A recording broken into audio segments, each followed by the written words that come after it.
अब मैं मार्किंग करूंगा, आपने मुझे लेबलिंग करवानी है उसकी। What is this structure? A band. And A band का कंटेंट क्या है? ए बैंड के a complete myosin molecule with some part of the actin filaments। Clear? तो इसका मतलब है कि जब आई बैंड बनाएंगे तो यहां पे एक और मायोसिन है, उसके साथ उसके एक्टिन्स हैं। तो अगर मैं आई बैंड बनाना चाहूंगा तो आई बैंड की लेबलिंग क्या होगी? From end of one myosin molecule to the beginning of next myosin. जो दरमियान वाला पोर्शन आई बैंड के कंटेंट्स क्या हैं? Only actin molecules. रेड में मैं एक्टिन शो कर रहा हूं और ब्लैक में मैं मायोसिन शो कर रहा हूं। तो आपको क्लियरली नजर आ रहा है कि ए बैंड में दोनों चीजें शामिल हैं और आई बैंड में सिर्फ एक्टिन मॉलिक्यूल शामिल है। क्लियर हो गई ये बात? अब ये लेबलिंग बताओ मुझे, what is this portion? H zone किस में होता है? ए बैंड के अंदर होता है। ए बैंड डार्कर होता है, उसके अंदर ब्राइटर पोर्शन होता है जो एच जोन होता है। ये ब्राइटर क्यों नजर आ रहा है? क्योंकि इसके अंदर सिर्फ मायोसिन है, इसके अंदर एक्टिन मॉलिक्यूल्स नहीं है। ये जो मैं स्ट्रक्चर सामने बनाया है, is it a contractile muscle और a non contractile? Non contractile. अभी मसल ने कॉन्ट्रेक्शन शुरू नहीं की है। This line is called in the center of A band M line. Then this line in the center of I band is called Z line. Clear है अभी तक? और how do you define a sarcomere? From one Z line to next Z line, this structure is called as sarcomere.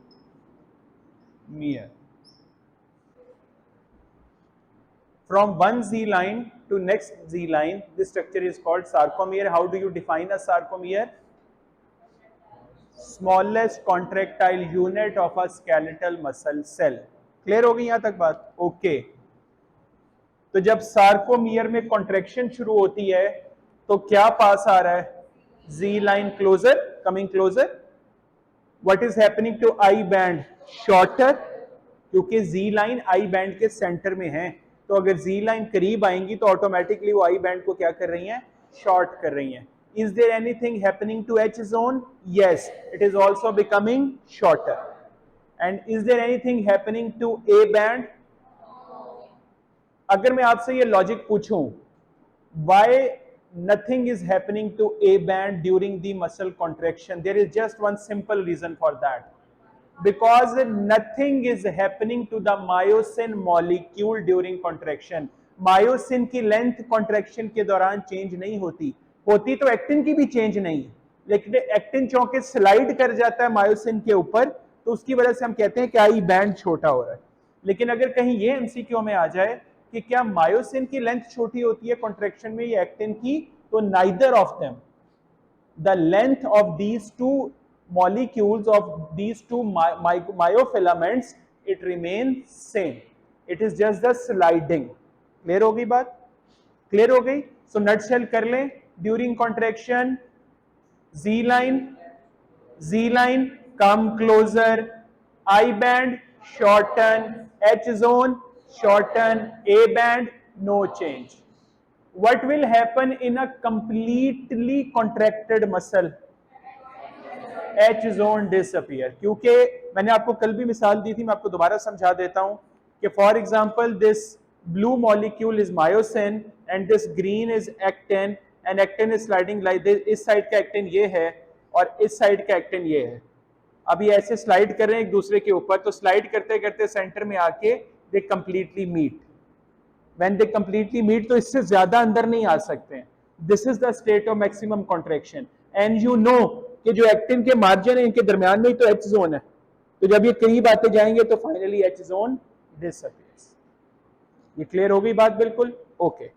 यहां से मैं आगे लेके चलता हूं।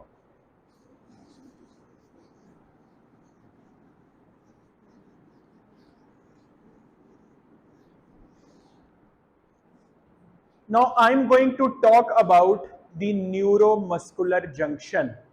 या हम इसको क्या बोल सकते हैं एमडी कैट की जबान में, neuromuscular synapse. Can we say that? Neuromuscular synapse. अच्छा अभी इधर गौर से देखना, बोर्ड पे फोकस चाहिए मुझे आप लोगों का। ये एक मसल सेल है, अब फोकस करना है बोर्ड के ऊपर। This is a muscle cell, आम सेल की तरह है लेकिन कुछ चेंजेस है, मैं वो चेंजेस लेकर आने लगा हूं, वो क्या है?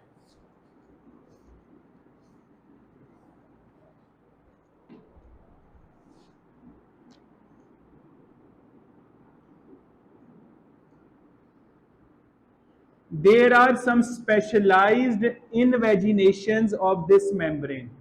ये किसी और सेल मेम्ब्रेन पे नहीं इस तरह मिलती है हमें, ये हमें कहां पे मिल रही हैं? स्केलेटल मसल सेल पे। इन इन्वेजिनेशंस का क्या नाम है? These are called as T tubules. क्या कहते हैं इनको? T tubules. Define T tubules. It is not a rocket science. This is just the invagination of the muscle cell membrane. Okay. एक तो ये डिफरेंस आ गया, एक और डिफरेंस है।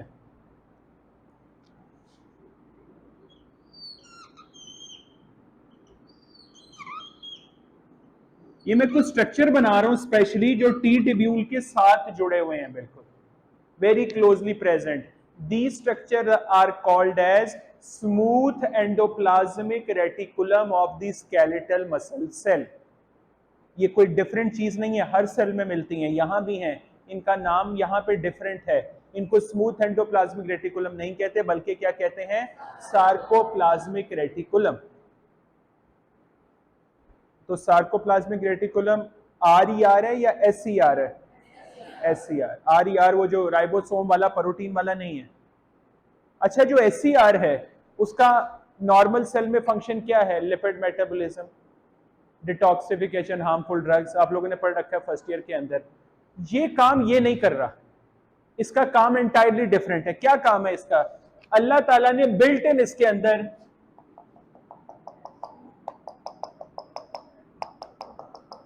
High deposition of calcium ions. क्या दे दिया इसके अंदर? Calcium ions. Calcium ions sarcoplasmic reticulum के अंदर क्या होती है? A high concentration of calcium ion. बेटे मुझे फॉलो करना है, साथ साथ सुनते जाओ, गौर से एब्जॉर्ब करते जाओ। जहां कहीं ज़हन में कंफ्यूजन आ रही है, raise your hand, I will answer it. ठीक है, जब तक सही चल रहा है just listen to me clearly. Calcium ions are abundantly present in the sarcoplasmic reticulum। ये अभी रेस्टिंग मसल की बात करो, अभी कॉन्ट्रैक्शन नहीं शुरू की, रेस्टिंग मसल। लोकेशन बड़ी मैटर कर रही है सार्कोप्लाज्मिक रेटिकुलम की। देखो यहां भी तो हो सकते थे, यहां भी हो सकते थे, यहां भी हो सकते थे, पूरा मसल सेल ही है, लेकिन अल्लाह ताला ने इनको टी ट्यूब्यूल के साथ ही क्यों जोड़ा, उसकी रीजन है, अभी करते हैं वो रीजन करते हैं। ओके, अब मैं ड्रॉ करने लगा हूं ये ऊपर प्री साइनेप्टिक टर्मिनल। ठीक है, ये क्या चीज है वैसे? प्री साइनेप्टिक टर्मिनल है क्या? एक्सॉन। न्यूरोमस्कुलर है ना, तो neuron is the pre synaptic terminal, muscle is the post synaptic. तो प्री साइनेप्टिक में न्यूरॉन का कौन सा पार्ट आ रहा होगा? एक्सॉन। प्री साइनेप्टिक टर्मिनल तो न्यूरॉन्स में भी क्या था? एक्सॉन ही था, जब न्यूरॉन का साइनेप्स था। तो यहां भी कौन है? एक्सॉन ही है। तो क्या थी वहां पे? हमने चीजें की थी कुछ, वो क्या चीजें थी कि जब नर्व इंपल्स अराइव होती है तो पहले तो खुल रहे होते हैं सोडियम चैनल, लेकिन प्री सिनेप्टिक टर्मिनल पे वो कौन होते हैं? Calcium channel. यहां पे वो सोडियम थे, यहां पे कौन है? कैल्शियम। जब नर्व इंपल्स आती है तो ये ओपन होते हैं और बाहर से अंदर कौन आता है? Calcium ions. कैल्शियम आइंस के अंदर आने से होता क्या है? यहां पे क्या पड़े होते हैं? Neurotransmitter vesicle. कैल्शियम आइन के अंदर आने से वो प्री सिनेप्टिक मेम्ब्रेन के साथ बाइंड कर जाते हैं। अगला काम क्या होता है? मैंने पहले भी सिनेप्स में आपको पढ़ा रखा है कि लाइसोजाइम रिलीज होते हैं जो कि न्यूरोट्रांसमीटर वेसिकल के अंदर होते हैं। उसकी वजह से होता क्या है? मेम्ब्रेन डिसॉल्व हो जाती है, और मेम्ब्रेन डिसॉल्व होकर इसके अंदर क्या पड़े हुए हैं? न्यूरोट्रांसमीटर, और वो रिलीज होके बाहर आ जाते हैं सिनेप्टिक क्लेफ्ट में। लेकिन एक बात है यहाँ पे, जो न्यूरॉन और न्यूरॉन के साइनेप्स में नहीं थी, वहां भी न्यूरोट्रांसमीटर रिलीज हो रहे थे, यहां भी हो रहे हैं, लेकिन जो यहां पे न्यूरोट्रांसमीटर है वो फिक्स है। उसका नाम क्या है? Acetyl choline. मैं इसको ऐसे भी बोल सकता हूं, the neurotransmitter of the neuromuscular synapse is always acetylcholine. एक और फर्क, वो जो न्यूरॉन और न्यूरॉन का साइनेप्स था वो सेंट्रल नर्वस सिस्टम के अंदर था, गेटिंग द पॉइंट। और जो न्यूरॉन और मसल का साइनेप्स है ये कहां पे है? पेरिफेरल नर्वस सिस्टम में। कहां पे है? तो क्या मैं एमसीक्यू ऐसे कर सकता हूं, the neurotransmitter of peripheral nervous system is acetylcholine. दो तीन तरीके से एमसीक्यू आ सकता है। न्यूरोमस्कुलर साइनेप्स का न्यूरोट्रांसमीटर, न्यूरोमस्कुलर जंक्शन का न्यूरोट्रांसमीटर, पेरिफेरल नर्वस सिस्टम का neurotransmitter, the answer is same, that is acetylcholine. Okay, अगली बात सुनो, अब इंटरेस्टिंग होने लगी स्टोरी, आगे से मजे की होने लगी है। ये क्या पढ़े हुए हैं?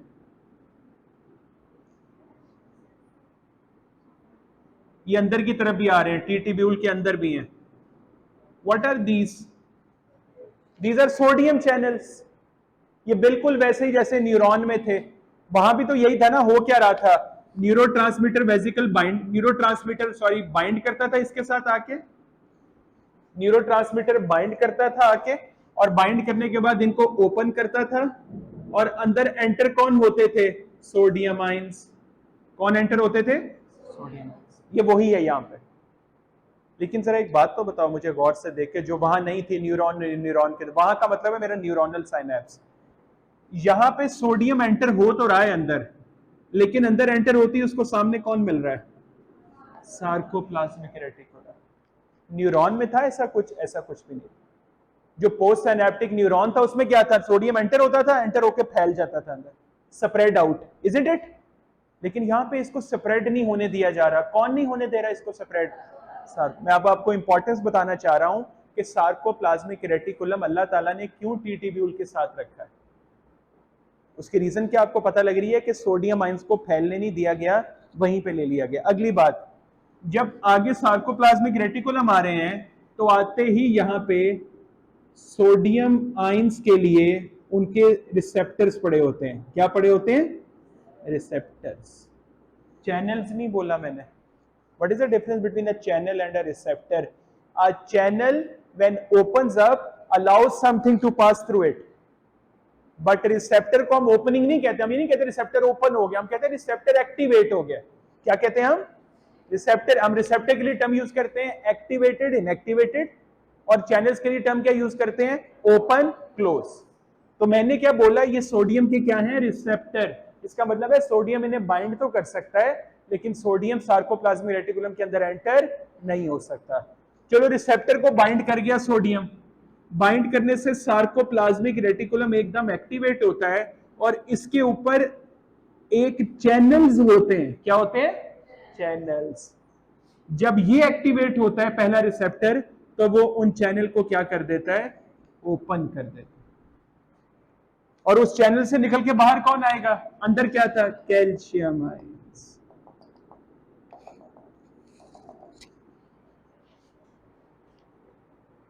एमबीबीएस की बुक ना, एमबीबीएस की बुक एक टर्म यूज करती है।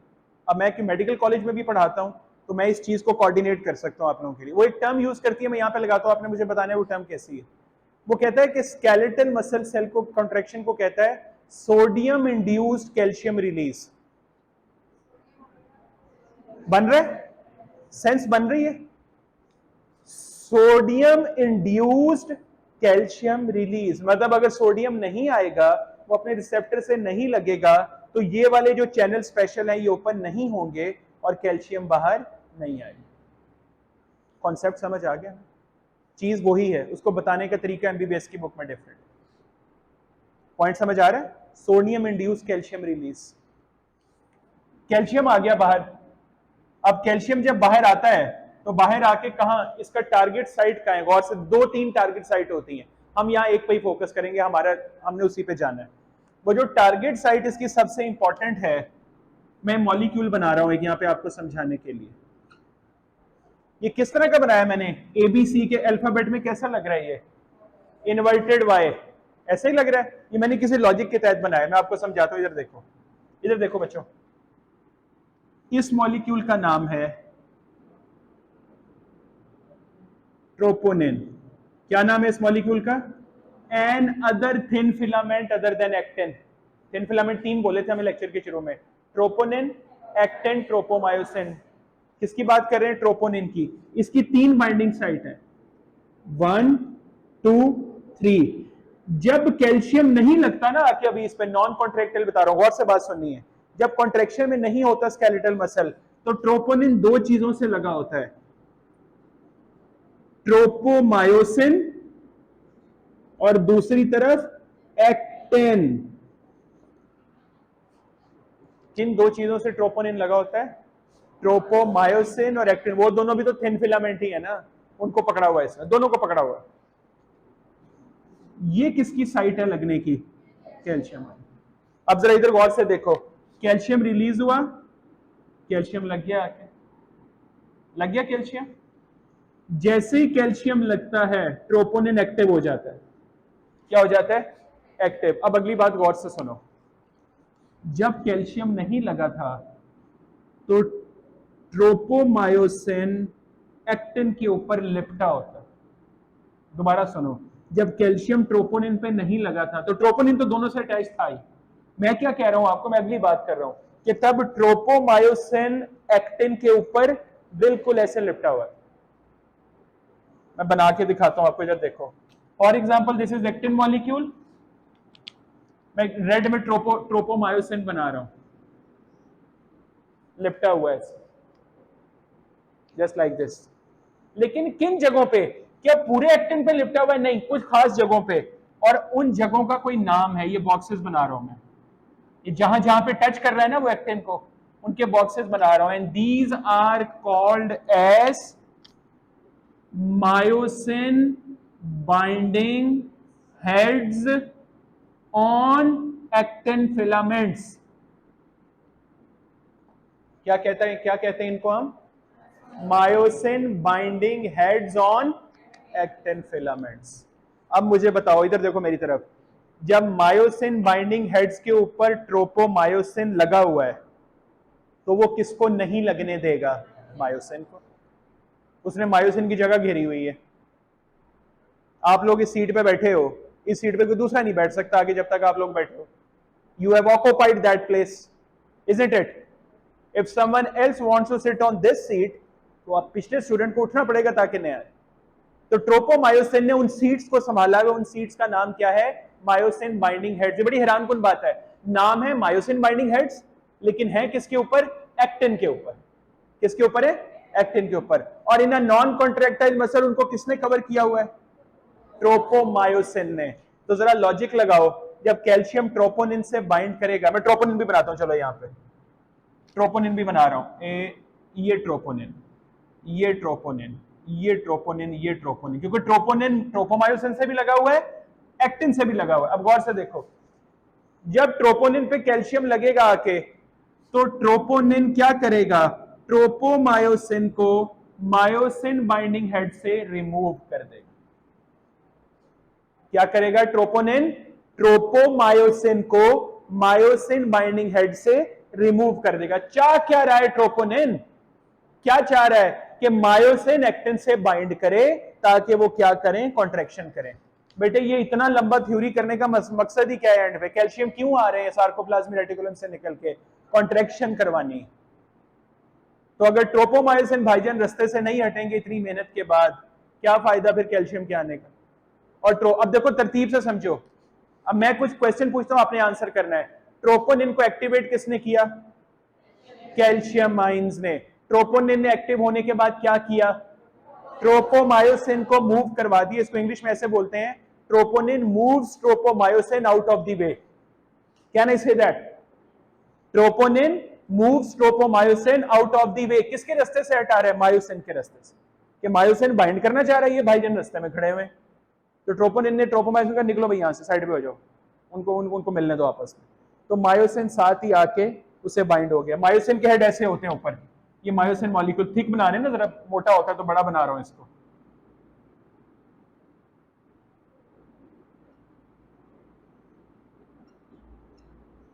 Just like this.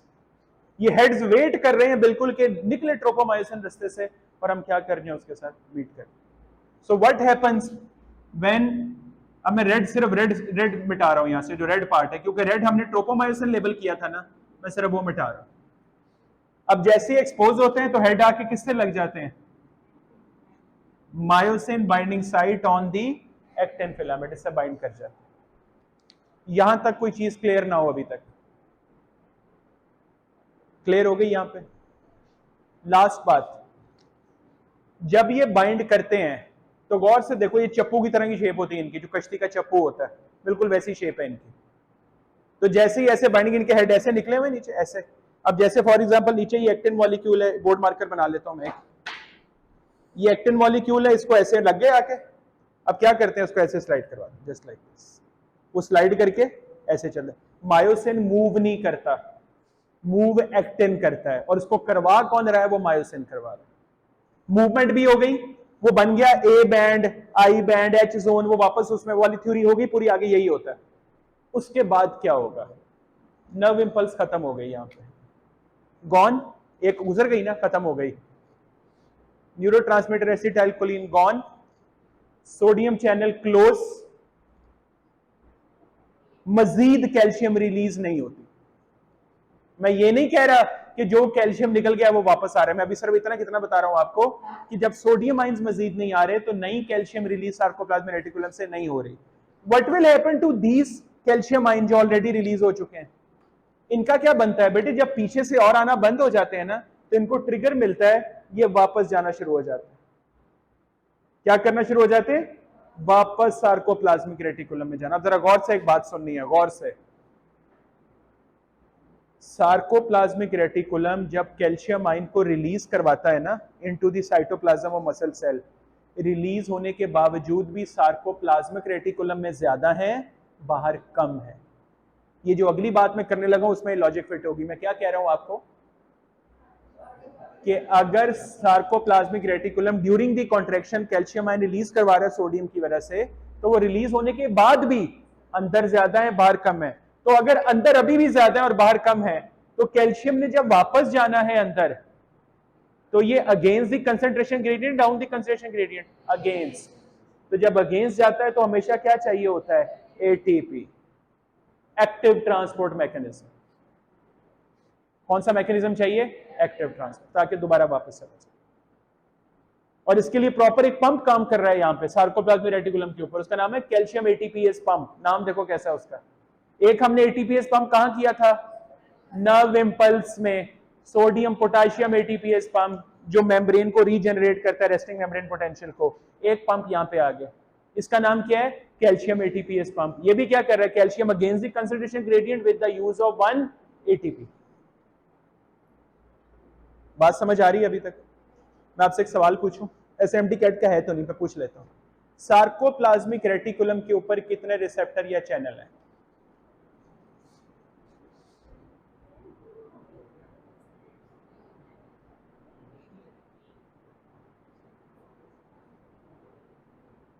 तीन। पहला वो जिसने सोडियम बाइंड किया, दूसरा वो जिसने कैल्शियम रिलीज किया, और तीसरा वो जिसने कैल्शियम दोबारा रीअपटेक कर लिया। तीन होते हैं। ये मैं आपको इंपॉर्टेंस बता रहा हूं, सार्कोप्लाज्मिक रेटिकुलम कितना इंपॉर्टेंट स्ट्रक्चर है मसल सेल के अंदर।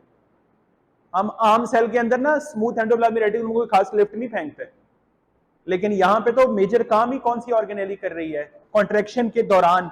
स्मूथ एंडोप्लाज्मिक रेटिकुलम और सार्कोप्लाज्मिक रेटिकुलम। इधर देखो, अब मैंने आपको यह तो बताया कि मायोसिन एक्टिन से बाइंड कर गया है, उतरेगा कैसे? Now here we need 1 molecule of ATP. Line लिखो एक, write down the line. ATP is needed, ATP is needed to detach the myosin heads from the actin. ATP is needed to detach the myosin head from the actin. Detach, attach नहीं, क्या word use किया? Detach. अब मुझे एक बात बताओ, अगर ATP कम पड़ गए सेल में तो detach नहीं होगा। हम जब सारा दिन थकते हैं बहुत ज्यादा, कोई फिजिकल एक्सर्शन किया, लाइक कहीं शॉपिंग वॉपिंग करने गए हुए हैं, या वॉक की है, या ट्रैवल करके आते हैं, फिजिकल जिस्मानी थकन की बात कर रहा हूँ। तो होता क्या है, हम रात को सोते हुए कमेंट हमने सुना होगा, हम क्या कहते हैं, यार पट्टे रिलैक्स कर गए कि पट्टे अकड़ गए? पट्टे अकड़ गए, हम सब ये बोलते हैं, खिंचाव पैदा हो गया मसल्स में। हम ये थोड़ी कहते हैं कि यार इतना काम किया है तो पट्टे सो गए हैं, ये नहीं कहते। हम क्या कहते हैं, यार इतना काम किया कि पट्टे अकड़ गए। वो कॉन्सेप्ट समझो। वो क्यों ये टर्म ऐसे यूज करते हैं, क्योंकि जब एटीपी कम होते हैं इतनी एक्सरसाइज एक्सर्शन करने के बाद, तो अटैच तो हुआ है, उतर नहीं रहा है। तो हम रिलैक्स कैसे करते हैं, फिर वी ईट समथिंग, हम एटीपी देते हैं, ग्लूकोज देते हैं, एटीपी बनता है, आहिस्ता आहिस्ता क्या हो जाता है, मसल रिलैक्स। रेस्ट भी होता है, फिजिकल रेस्ट भी शामिल है, साथ खाना भी शामिल है, वो रिलैक्स, वो डिटैच हो जाता है। कॉन्सेप्ट समझ आ रहा है आपको? जब मैयत को दफनाते हैं ना, हम मुस्लिम जब मैयत को दफनाते हैं, तो स्पेशली बॉयज साइड ने तो ये देखा भी होगा, तो एक बड़ा इंपॉर्टेंट फीचर उस वक्त ये होता है दफनाते हुए, कि जब कब्र में डालना है ना, तो कब्र में डालते हुए उसको बिल्कुल सीधा उतारना है। आपको पता है 3 लोगों ने पकड़ा होता है कफन को, एक ने पकड़ा होता है हेड साइड से, एक ने पकड़ा होता है फुट साइड से, और एक कपड़ा दरमियान में फंसा के एक ने कपड़े को ऐसे होल्ड किया होता है, और तीनों बहुत ऐसे बराबर बराबर उसको उतारते हैं। What's the reason? क्योंकि डेथ हुई है नॉर्मली 24 आवर्स के बाद ही कब्र में बंदा चला जाता है, डेथ के बाद विद इन 24 आवर्स। तो अब जब डेथ हो रही होती है ना, तो बेटे वो एक पेनफुल प्रोसेस है यूजली, जो बताया भी गया है हदीस की कुतब में। तो उसके दौरान पूरी बॉडी ना कॉन्ट्रेक्शन में आ जाती है, मतलब कि समझो उसके मायोसिन एक्टिन से लग जाते हैं। लेकिन जब डेथ हो गई तो एटीपी तो खत्म, एटीपी का सोर्स खत्म, तो वो लगे तो हुए हैं लेकिन डिटैच नहीं हो रहे।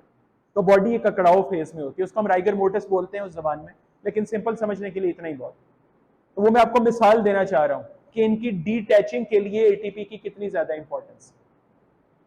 बात समझ आ रही है आपको कि इस तरह खत्म होता है? अब मुझे एक बात बताओ कि जब नर्व इंपल्स नहीं आई, नर्व इंपल्स जब नहीं आई, तो ये तो सारा स्टॉप हो गया, लेकिन नर्व इंपल्स के ना आने से मायोसिन डिटैच नहीं हुआ, बाकी सब रिवर्स हो गया। लेकिन मायोसिन को उतारने के लिए क्या चाहिए, वहां एटीपी चाहिए, और एटीपी का नर्व इंपल्स से कोई ताल्लुक नहीं। एटीपी लगना एक सेपरेट काम है मायोसिन हेड के ऊपर, हाँ नर्व इंपल्स के आने से ये होना एक सेपरेट काम। मैं आपको पता है बात क्यों बता रहा हूं? जस्ट इमेजिन करो एटीपी नहीं है, नर्व इंपल्स आ रही है, तो ये तो सारा चल रहा है, यहां तक भी चल, लेकिन जब यहां पहुंचेगा, जब कैल्शियम लगेगा ट्रोपोनिन के ऊपर, उसका फायदा ही कोई नहीं है, क्योंकि ट्रोपोनिन तो ट्रोपोमायोसिन को हटाना था ना, ट्रोपोमायोसिन पहले ही हटा हुआ है। वो हटा क्यों हुआ है? क्योंकि मायोसिन लगा पड़ा। तो सोचो नर्व इंपल्स जितनी मर्जी आ जाए कोई फायदा नहीं होने वाला, क्योंकि इसको उतारने के लिए नर्व इंपल्स का ताल्लुक ही नहीं है। किसका ताल्लुक है? एटीपी का। बात समझ आ गई सारी स्केलेटल मसल कॉन्ट्रैक्शन की?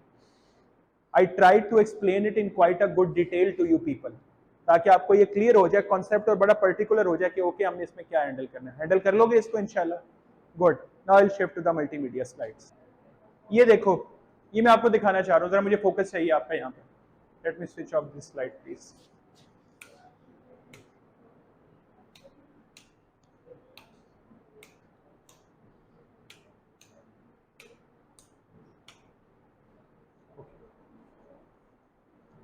Just focus on the slide. Just focus on these are 3 things available. मैंने आपको ये बना के भी दिखाया है।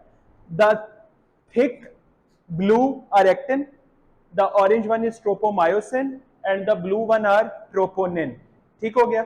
इसकी लेबलिंग पहले देखते हैं, स्लाइड के ऊपर लेबलिंग देखें। ये देखें, actin molecule the dark blue, फिर troponin is the ball like structure and tropomyosin is the orange structure. Bottom of the slide पे ये मायोसिन बाइंडिंग हेड आ गए। अब देखो मायोसिन बाइंडिंग हेड किधर है? वो ट्रोपोमायोसिन जहां पे एक्टिन पे लगा हुआ। अब जरा बॉटम ऑफ द स्लाइड पे फोकस करें गौर से। What is coming? कैल्शियम। कहां से आए हैं? सार्कोप्लास्ट का मतलब है नर्व इंपल्स आ गई हुई। यहां पे कैल्शियम पहुंचने का एक ही मतलब है, नर्व इंपल्स से। What is happening next? Calcium कहां लगेगा जाके? ट्रोपोनिन के ऊपर। एक ही बाइंडिंग साइट है इसकी। कैल्शियम की ना ट्रोपोमायोसिन पे बाइंडिंग साइट है ना एक्टिन पे बाइंडिंग साइट है। कहां है? ट्रोपोनिन पे। चलो ट्रोपोनिन पे लग गया, वो देखो क्लियर हो गई बात कि अब ट्रोपोमायोसिन रस्ते, देखिए ट्रोपोमायोसिन को हटाया किसने? ट्रोपोनिन। ट्रोपोनिन ने मूव किया ट्रोपोमायोसिन। जब ट्रोपोमायोसिन हट जाएगा, now what is this structure? Myosin with its heads. Myosin will bind, क्योंकि हेड एक्सपोज हुए हैं, और सिर्फ बाइंड ही नहीं करेगा, क्या होने वाली है? स्लाइडिंग। बिल्कुल बेटे पिक्चर क्लियर कर लो अपने से कैसे होता, लेकिन होगी स्लाइडिंग। स्लाइडिंग होने के बाद अगला काम क्या होगा, अब क्या चाहिए, एटीपीज चाहिए डिटैच करने के लिए। ATPs will bind to this myosin binding head, give them energy, अपना एक फॉस्फेट देते हैं, और फॉस्फेट देने के बाद क्या होता है, डिटैच। देखो कैल्शियम अभी भी लगे हुए ट्रोपोनिन के साथ, लेकिन अब हमें उसकी जरूरत नहीं, अब हमें ATPs चाहिए थे डिटैच के लिए। Now this is detach, finally अगली पोजीशन दोबारा ले ली उन्होंने कि नई अटैचमेंट के लिए, और वहां से देखो अभी कैल्शियम जाएगा, कैल्शियम आइन चला गया, फौरन क्या होने वाला है, ट्रोपोमायोसिन वापस आ गई, and this cycle goes and goes and goes and goes on, ये काम चलता रहता है। क्लियर हो गया आपको ये, good. Coming to the joints part, coming to the joints part, 3 classifications हैं, मुझे आप लोग बताओगे ये किस बेस पे हैं, फाइब्रस, कार्टिलेजिनस, साइनोवियल, किस बेस पे हैं, स्ट्रक्चरल, फंक्शनल नहीं है। एक ज्वाइंट वो है जो फाइबर का बना है, एक ज्वाइंट वो है जो कार्टिलेज का बना है, एक ज्वाइंट वो है जिसमें क्या है, साइनोवियल कैविटी। क्लियर हो गई बात। हाँ, ये देखा गया, जब मूवमेंट देखी गई तो पता चला कि फाइबरस क्या निकले, इमूवेबल, कार्टिलेजिनस क्या निकले, स्लाइटली मूवेबल, और साइनोवियल क्या निकले, फ्रीली मूवेबल। मतलब पता लगा हमने तो स्ट्रक्चर बेस पे की थी, साथ मूवमेंट का भी फर्क है भाई। अब वो फर्क कैसे है, पर फाइब्रस डिस्क्रिप्शन क्या, held together by short fibre. Example important है, मैं दिखाता हूं अभी आपको डायग्राम में आगे। एग्जांपल क्या आ रही है, बिटवीन दी स्कल बोन्स, ये देखो इधर स्कल बोन्स, इसके दरमियान, और टीथ जहां पे जॉ के अंदर लगे हुए हैं, ये दोनों कौन से जॉइंट्स हैं, फाइब्रस। उसके बाद कौन सी आ रही है, कार्टिलेज। कार्टिलेज की 2 टाइप्स हैं, कौन कौन सी हमने की थी, हाइलन कार्टिलेज, फाइब्रस कार्टिलेज। तो इसका मतलब है कार्टिलेजिनस ज्वाइंट की भी कितनी टाइप्स होंगी, 2, हाइलन कार्टिलेजिनस ज्वाइंट, फाइब्रस कार्टिलेज। एक बात मैं रोक लूं आपको यहीं पे, एमडी कैट की स्टेटमेंट देख लेना, फाइब्रस ज्वाइंट के बारे में पूछा है या फाइब्रस कार्टिलेजिनस ज्वाइंट के बारे में पूछा है। फाइब्रस ऊपर वाली टाइप है, इमूवेबल, लेकिन अगर कार्टिलेज की फाइब्रस लिखा हुआ है तो बेटा इसका मतलब ये कार्टिलेज की टाइप, ये कार्टिलेजिनस ज्वाइंट है। सेम आंसर नहीं होंगे इनके, लिखा होगा ना, slightly movement is possible on which of the following joint, एक ऑप्शन लिखा है फाइब्रस, लिखा है कार्टिलेजिनस फाइब्रस, तो कार्टिलेजिनस फाइब्रस आंसर होगा। और ये कहां पे मिलते हैं हमें, जो ग्रोइंग बोन, बेटे जब बच्चा पैदा होता है, क्या पैदा होती भागना शुरू कर दे, क्यों नहीं भाग सकता, बोन्स नहीं अभी ग्रो हुई हुई। ऑफ कोर्स एडल्टहुड तक मीट करते रहते हैं, लेकिन 1 साल तक इतनी बोन्स में ताकत आ जाती है कि वो भागना शुरू, चलना शुरू कर दे। वो कैसे होती है, उनके एंड्स मीट कर जाते हैं, और जहां एंड मीट करते हैं वहां पे ज्वाइंट होता है हाइलन कार्टिलेजिनस, और ये जो मैंने ब्लू में करके लिखा हुआ है, last lumbar joint and sacrum joint, ये बेटे वो जगह होती है जहां पे हम रुकू करते हुए बेंड होता है नमाज में। जब रुकू कर रहे होते हैं ना, तो वो जो बेंड बनता है हमारी कमर में ऐसे करते हैं, वो इस ज्वाइंट पे बनता है। और आपको पता है स्लाइट मूवमेंट है, इसमें बहुत ज्यादा भी नहीं हो सकती है, बिल्कुल ना भी है। वो एक हमने हदीस का मफहूम पढ़ा होगा, हम सबने सुना हुआ है कि आखिरत में जब सारे क़यामत का मंजर होगा, अल्लाह को सजदा करने लगेंगे, तो सजदे करते हुए जो दुनिया में नमाज नहीं पढ़ते थे, उनकी कमर तख्ता कर दी जाएगी कि वो सजदे में ना जा सके। मुझे ऐसा लगता है कि उस वक्त इनके इस जो फाइब्रस कार्टिलेजिनस ज्वाइंट है ना, उनको फाइब्रस बना दिया जाएगा, कि फाइब्रस और कार्टिलेजिनस फाइब्रस का डिफरेंस क्या होता है। उसके बाद फाइनली साइनोवियल, ये 3 किस्म के हैं। ऑफ कोर्स इसमें साइनोवियल कैविटी होती है, synovial cavity fluid filled cavity. अच्छा, मैंने जब फर्स्ट टाइम पढ़ा था ना साइनोवियल जॉइंट्स के बारे में, बड़ा हैरान हुआ, क्यों, इधर भी हड्डी, इधर भी हड्डी, दरमियान में लिक्विड। तो पहले तो मेरे ज़हन में वो कैविटी सेट कैसे होती है, वो स्लिप क्यों नहीं कर जाती, निकल क्यों नहीं जाती, लेकिन बाद में जब उसको एक्चुअली स्ट्रक्चर को देखा, उसकी 3D पिक्चर देखी, तो पता लगा नहीं, अल्लाह ताला ने बड़ी अच्छी इनक्लोज की हुई। उसका फायदा क्या हो जाता है, उनमें फ्रिक्शन नहीं होती, मूवमेंट फ्री रहती है। बेटे जहां पे फ्लूइड आ जाएगा वहां पे मूवमेंट इजी हो जाएगी, तो उसकी फ्रिक्शन रिड्यूस कर देती है। ये 3 किस्म के हैं, pivot joint, hinge joint and ball and socket. ये पाइवट क्या होता है, इधर देखो गौर से, पाइवट होता है एक हैंडल होता है, उसके ऊपर ऐसे मूवमेंट होती है, रोटेशन, ये पाइवट है। और हिंज तो आपको पता ही है, डोर हिंज, ओपन क्लोज है, ये हिंज होता है सेंटर में, ये ज्वाइंट भी ऐसे ही काम कर रहा है। एग्जांपल भी देता हूं अभी आपको। और बॉल एंड सॉकेट कैसे, एक सॉकेट बनी हुई है, उसके दरमियान ऐसे बॉल फिट होती है, और वो बॉल पूरी ऐसे किसी भी एंगल पे रोटेट करती है। Pivot joint 1 pair of muscle, और एक ही प्लेन में होगा, या एक्स एक्सिस में या वाई एक्सिस में या जेड एक्सिस, एक ही plane. What happens in hinge joint, एक ही प्लेन। इधर देखो, your elbow and knee joint, क्या मूवमेंट होती है, या ये मूवमेंट है या ये वाली, नी पे या ऐसे मूवमेंट है या ऐसे, दैट्स इट, और कोई मूवमेंट नहीं। But what is happening in ball and socket joint, two pair of muscle, all three planes. मेरा बाजू है, मैं इसको ऐसे मूव कर लूं, ऐसे कर लूं, ऐसे, ये हो गई एक्स एक्सिस, ये हो गई वाई एक्सिस, और ये क्या हो गई जेड एक्सिस, तीनों में मूव कर रही। तो ये बॉल एंड सॉकेट जॉइंट है। दो बॉल एंड सॉकेट होते हैं हमारे, कौन कौन से, शोल्डर और हिप जॉइंट, ये बॉल एंड सॉकेट है। एल्बो और नी किस में जाते हैं, हिंज जॉइंट में, और पाइवट ये वाला होता है जो अंगूठा लगा होता है ना हमारा साथ, ये पाइवट जॉइंट। स्केलेटल मसल, बाकी हम कॉन्ट्रैक्शन तो सारी कर चुके हैं। ये वाला पार्ट मैंने आपको बताया, बोर्ड पे मैंने बताया था बना के, तो मैंने वही वाली डायग्राम देख लो, बस बताया था। क्या है सबसे बड़ा यूनिट, क्या है, मसल। मसल को कट किया, अंदर से क्या निकला, मसल बंडल्स, आपको नजर आ रहे हैं स्क्रीन के ऊपर बहुत अच्छे तरीके से। मसल बंडल को फिर कट किया, अंदर से क्या निकला, मसल फाइबर। मसल फाइबर को कट किया, अंदर से क्या निकला, मायोफिब्रिल। मायोफिब्रिल को कट करके कुछ नहीं निकला, जब उसकी मेम्ब्रेन हमने पील ऑफ की तो साइड से हमें क्या नजर आया, उसके अंदर light and dark band. Light and dark band को एक नाम भी देते हैं हम, स्ट्राइएशंस। क्या कहते हैं इनको, स्ट्राइएशन। अभी मैं डिफरेंस करवाता हूं एक टेबल, स्केलेटल, स्मूथ और कार्डिक का, वहां पे ये वर्ड आएगा दोबारा।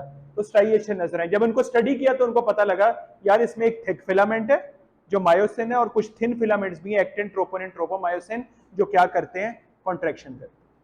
अब मुझे बताओ इसमें से स्केलेटल मसल का यूनिट कौन सा है इन पांच में से, मसल फाइबर, एग्जैक्टली दरमियान वाला, क्योंकि इसका नाम मसल सेल भी है। क्लियर हो गया। और वो जो सार्कोमियर है वो मसल का यूनिट नहीं है, वो सिर्फ कौन सा यूनिट है, कॉन्ट्रैक्टाइल यूनिट। ये आई थिंक ये तो अब मेरे कर क्लियर हो जाना चाहिए कि क्या है। एनर्जी कहां से लेनी है मसल ने, तीन प्रायोरिटीज हैं आपकी बुक के अकॉर्डिंग लिखी हुई हैं। फर्स्ट प्रायोरिटी में क्या लिखा हुआ है, एरोबिक लेनी है, लेकिन कहां से, स्टोर्ड ग्लाइकोजन से। दूसरी क्या लिखी हुई है, फॉस्फोक्रेटिनिन। और तीसरी क्या लिखी हुई है, ATP from anaerobic lactic acid. अच्छा जरा कॉन्सेप्ट मैंने समझाना, रट्टा नहीं लगवाना आपको, मेरी तरफ तवज्जो चाहिए मुझे आप लोगों की। आपको पता है ये तीन कब यूज होंगे, एक बात ना मिसिंग है, वो मैं जरा लिंक ब्लॉक लगाने लगा दरमियान में। नॉर्मली जब मसल काम कर रहे हैं, मेरे मसल हाथ के काम कर रहे हैं, मैं बोल रहा हूं मेरी टंग के मसल काम कर रहे हैं, ये अपनी ग्लूकोज कहां से ले रहे हैं, ब्लड से। कहां से ले रहे हैं, अगर मैं बगैर खाए पिए आपको पढ़ा रहा हूं तो मैं आपको उस एनर्जी से कभी भी नहीं पढ़ा सकता, मेरे मसल ही साथ नहीं देंगे। Getting the point. तो ब्लड ग्लूकोज, अगर ब्लड में ग्लूकोज पूरी नहीं पड़ रही तो फर्स्ट प्रायोरिटी कौन है, स्टोर्ड ग्लाइकोजन। चीजों को सीक्वेंस में याद करो। यहां पे पढ़ने में ऐसा लग रहा है कि फर्स्ट प्रायोरिटी है ही स्टोर्ड ग्लाइकोजन, ऐसा नहीं है बेटे। फर्स्ट प्रायोरिटी तो नॉर्मल है जो ब्लड से ले रहा है। हाँ जब वो कम पड़ गई या मसल को काम ज्यादा करना पड़ गया, वो पूरी नहीं पड़ रही, तो मसल किसको फर्स्ट प्रायोरिटी किसको लेता है, स्टोर्ड ग्लाइकोजन। अच्छा ग्लाइकोजन भी खत्म हो गई मसल की सारी, सेकंड प्रायोरिटी कौन है, फॉस्फोक्रेटिनिन या क्रेटिन फॉस्फेट। और अगर ये भी खत्म हो गए सारे के सारे, तो last but not the least कौन है, लैक्टिक। अच्छा मैं आपको बात समझा दूं, एनारोबिक रेस्पिरेशन में लैक्टिक एसिड बनता है, ये तो आपको पता है पहले से, लेकिन एक बात क्लियर कर लेना जरा, यही लैक्टिक एसिड किस में कन्वर्ट हो सकता है, एटीपीज में। इसका मतलब ये है थर्ड प्रायोरिटी का। थर्ड प्रायोरिटी का ये मतलब नहीं है कि लैक्टिक एसिड बन रहा है, वो प्रायोरिटी कैसे हो गई, वो तो बन रहा है। फायदा तो तब हुआ ना कि लैक्टिक एसिड वापस किस में कन्वर्ट हो जाए, एटीपी। और आपको पता है ये कैसे होता है, ये सेकेंड ईयर एमबीबीएस बायोकेमिस्ट्री का टॉपिक है, और उसका नाम है, इसका कहते हैं कोरी साइकिल। वो कोरी साइकिल में तीन चीजें आ जाती हैं, skeletal muscle cell, RBC, liver, ये तीनों मिलके एक ही काम कर रहे होते हैं कि जो स्केलेटल मसल से, सुनो आसान वर्ड में, स्केलेटल मसल लैक्टिक एसिड बना रहे हैं एनारोबिक में, वो निकल के आ गया ब्लड में, आरबीसी, आरबीसी उसको लेके पहुंचा लिवर में, लिवर उस लैक्टिक एसिड को वापस कन्वर्ट कर देता है ग्लूकोज में, वो ग्लूकोज वापस एंटर हुई आरबीसी में, आरबीसी से वापस किसको मिली, स्केलेटल मसल सेल को, तो बन गए ना एटीपी दोबारा। लॉजिक समझ आ गई ना, साइकिल कैसे कंप्लीट हुआ। This is the way this lactic acid can be used as the source of ATP, but this is the last resort, this is the last resort. जब पहले वाले खत्म होंगे तो इसकी जरूरत पड़ेगी। अगर पहले वाले, अगर ब्लड में ग्लूकोज इनफ है ना, इन तीनों में से किसी की जरूरत नहीं पड़ेगी।